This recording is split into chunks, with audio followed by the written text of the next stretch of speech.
1년 전부터 SNS 홍보의 중요성을 꾸준히 강조했던 나. 하지만 1년째. 그럼에도 내가 프리랜서를 지속할 수 있었던 것은 바로 제 의뢰 고객들 덕분이다. 그런데 이대로 가다간 어느 순간 그 작고 귀여운 사업체가 사라질 가능성이 500만 %라는 것을 직감했다. 이대로 가라앉을 순 없다. 진짜 발등에 불 떨어졌다.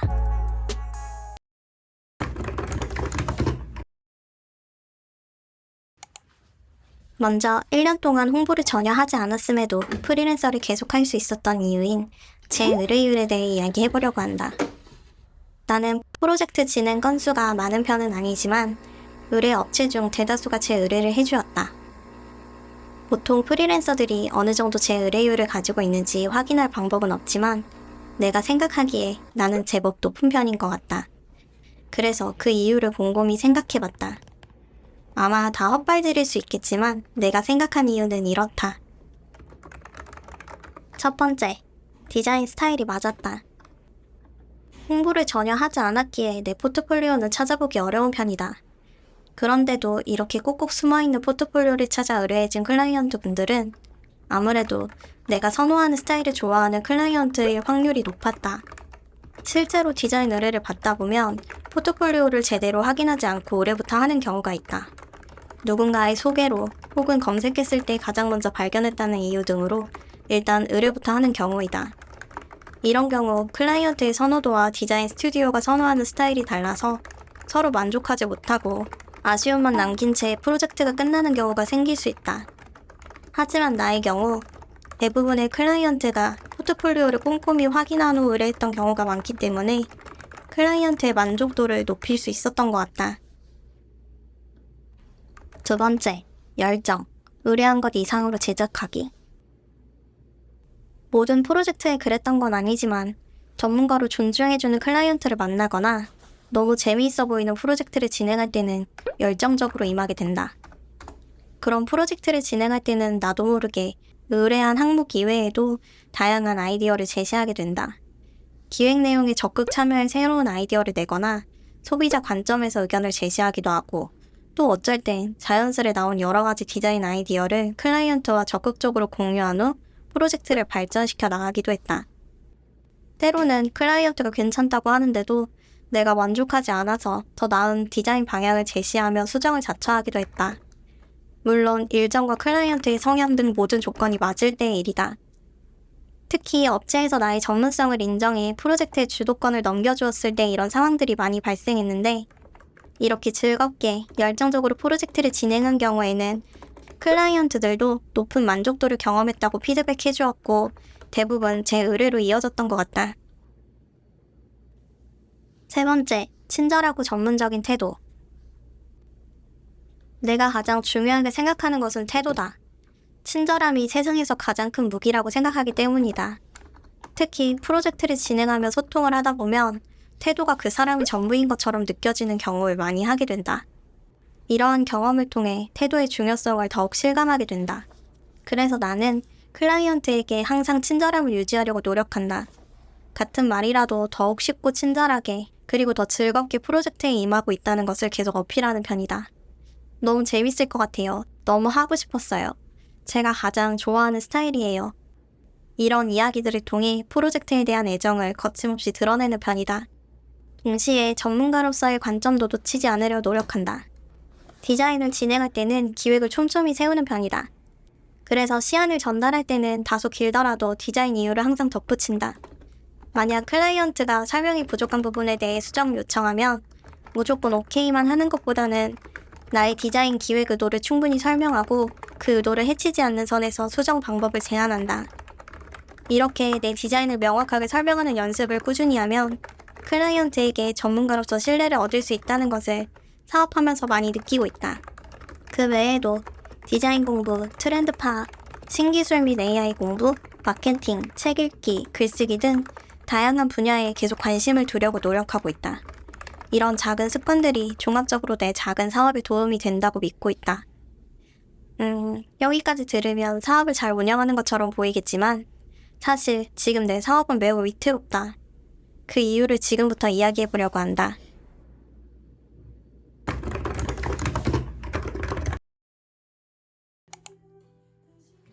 첫 번째, 안주. 전에 현실의 안주에서 나에게 긴장감을 주기 위해 사무실을 구하게 됐다고 했던 영상을 봤던 분들이 계실지 모르겠다. 그렇게 사무실까지 구했음에도 불구하고 여전히 난 안주했다. 아무래도 일이 아예 없는 것은 아니고 간헐적이나 고정적으로 일이 들어오다 보니 먹고 사는데 큰 지장이 없어서 위기감을 더 느끼지 못했던 것 같다. 많이 벌지는 못하더라도 빚을 내는 상황은 아니었기에 새로운 도전을 하지 않았다. 나는 의뢰받은 일만 해내도 충분히 바쁜 하루를 살고 있다는 착각에 빠져 있었던 것 같다. 사실 프리랜서나 1인 사업가에게 안전하고 완전한 고정처는 있을 수 없다. 예상치 못한 상황으로 인해 클라이언트와의 계약이 종료되거나 프로젝트가 취소되는 경우는 언제든 발생할 수 있다. 이런 현실을 무시하고 안주했던 나 자신이 지금의 위태로운 상황을 초래한 것이다. 두 번째 문제는 포트폴리오의 한계이다.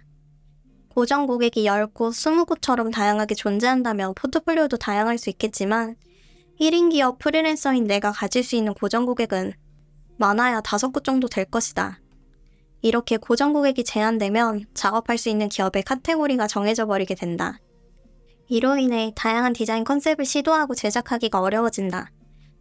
업체와 오랫동안 일하다 보면 그 업체가 좋아하는 스타일과 요구사항을 정확히 맞춰 빠른 시간에 다양한 제작물을 제공할 수 있다는 장점이 있다.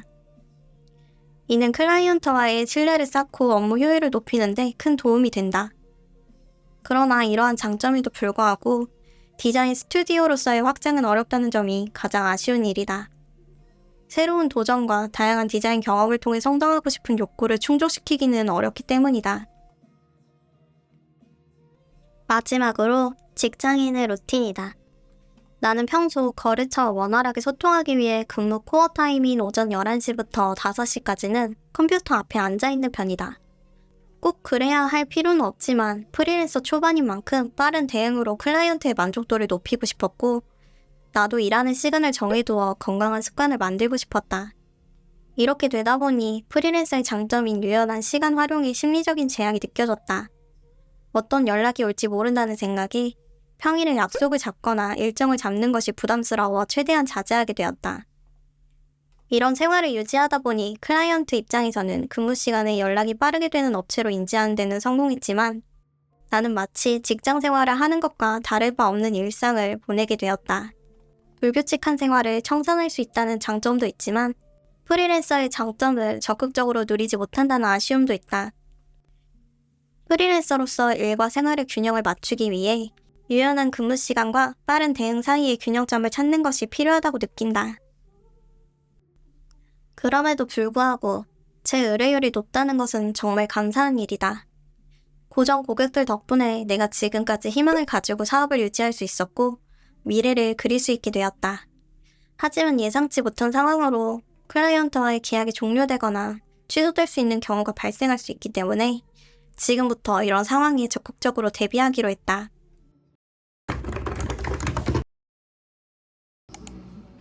그래서 나는 현재 여러 가지 일을 진행하고 있다. 바로 홍보의 시작 단계라고 볼 수 있다. 포트폴리오 리뉴얼부터 인스타그램 개설, 모임 운영까지 내가 할 수 있는 다양한 일을 최대한 벌리고 있다. 하나씩 소개하자면 다음과 같다. 인스타 개설. 드디어 인스타그램을 개설했다. 원래는 포트폴리오를 편하게 볼 수 있는 포트폴리오 계정이랑 개인 계정을 연계해서 서로 시너지 나게 운영하고 싶었는데 내 게으름으로는 둘 다 작업할 수 없을 거라고 빠르게 판단했다. 그래서 포트폴리오는 웹사이트에 집중하고 개인 계정만 활성화하는 것을 목표로 하기로 다짐했다. 인스타그램에서는 유튜브에서 이야기하고 있는 내 경험담과 실제 진행하고 있는 프로젝트를 적절히 섞어서 소개할 예정이다. 유튜브 처음 시작할 때 내 성장을 기록하고 싶은 마음이랑 초보 프리랜서였을 때 한 발 앞서간 선배들의 이야기가 간절했던 마음, 그리고 혼자 일하는 1인 기업으로서 같은 고민을 하고 있는 사람을 만나고 싶다는 마음으로 시작했다. 인스타그램도 같은 마음으로 운영해보려고 한다. 유튜브보다는 조금 더 짧은 텀을 두고 이야기를 전개할 생각이다. 인스타그램에 익숙하지 않아서 성장이 더디겠지만 유튜브처럼 내 이야기에 공감할 수 있는 동료들이 생기길 기대해본다. 두 번째는 홈페이지 리뉴얼하기이다. 포트폴리오 사이트는 프리랜서 시작할 때 제작했는데 벌써 1년 반이 지나면서 디자인적으로 아쉬운 점이 많이 보였다. 디자인 스튜디오의 간판처럼 사용될 포트폴리오이기 때문에 내 취향을 담아 조금 더 완성도 있게 제작하려고 했다. 특히 내가 잘할 수 있는 것들을 바로 보여줄 수 있도록 이미지 작업에 공을 들였다. 그동안 프로젝트를 의뢰했던 업체들이 처음 프로젝트를 의뢰할 때나 아니면 진행하면서 불편했을 것 같은 부분들을 추측해서 더 편리하게 수정하는 데 많은 고민을 했다. 현재는 사이트 레이아웃까지는 완료된 상태고 이제까지 했던 프로젝트들을 다듬어서 하나씩 업데이트하는 작업만 남았다. 이번 리뉴얼을 통해 사이트가 좀 더 친화적이고 내 역량을 효과적으로 보여줄 수 있기를 기대하고 있다. 세 번째, 이 모든 것을 유지할 수 있는 모임 만들기. 포트폴리오 사이트, 인스타그램, 유튜브, 그리고 본업까지 모두 열심히 하려면 내 멱살을 잡고 끌어줄 무언가가 필요했다. 그래서 직접 모임을 만들었다. 마치 빠르게 제작한 것 같지만 모임을 기획하고 만드는데 2-3개월은 좋게 걸렸다. 이 모임은 아웃풋을 내는 습관을 만들기 위한 것으로 나와 다른 카테고리의 디자인분들과 마케터분들이 함께 매일 계획한 일과를 수행하고 있다. 모임은 가입 조건 없이 누구나 참여할 수 있게 만들었지만 무단 불참 2회 시 강퇴라는 엄격한 페널티를 두었다. 이 정도는 해야 꾸준히 할 수 있는 프로 게으름뱅이라 다른 모임보다 강한 페널티를 적용해 사람을 모집했다. 그런데 다행히 마음 맞는 멤버들이 참여해 주었다. 벌써 3주 차인데 모두 낙오 없이 각자 자리에서 열심히 해주고 있다.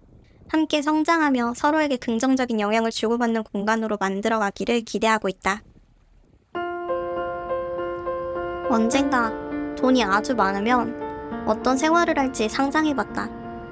막연하게 디자인을 그만두고 탱자탱자 놀고 먹는 인생을 살지 않을까라고 생각했는데 오랜 시간 정성 들여 고민해보니까 나는 어떤 형태로든 디자이너로 살겠다는 확신이 들었다. 나는 아마 할머니가 되어서도 디자이너로서의 정체성을 놓기 싫어할 것 같다는 생각이었다. 그때 내 사업에 대해 더 진지하게 생각해보게 되었다. 내가 이 정도로 내 일을 사랑하는구나. 이렇게 잘하고 싶은 일이라면 더 많은 경험을 위해 더 이상 겁먹고 도망치면 안 되는 거 아닐까? 내 결과물이 아직 부족한 것 같아서, 아직 준비가 덜 된 것 같아서 홍보는커녕 이리저리 도망치기 바빴는데 이제는 용기를 가지고 조금씩 나아가는 과정을 즐겨보려고 한다. 매일의 일상에서 고군분투하고 있을 모두가 과정 속에서 작은 행복을 더 자주 찾을 수 있기를 바라본다. 오늘도 긴 이야기 들어주셔서 감사합니다.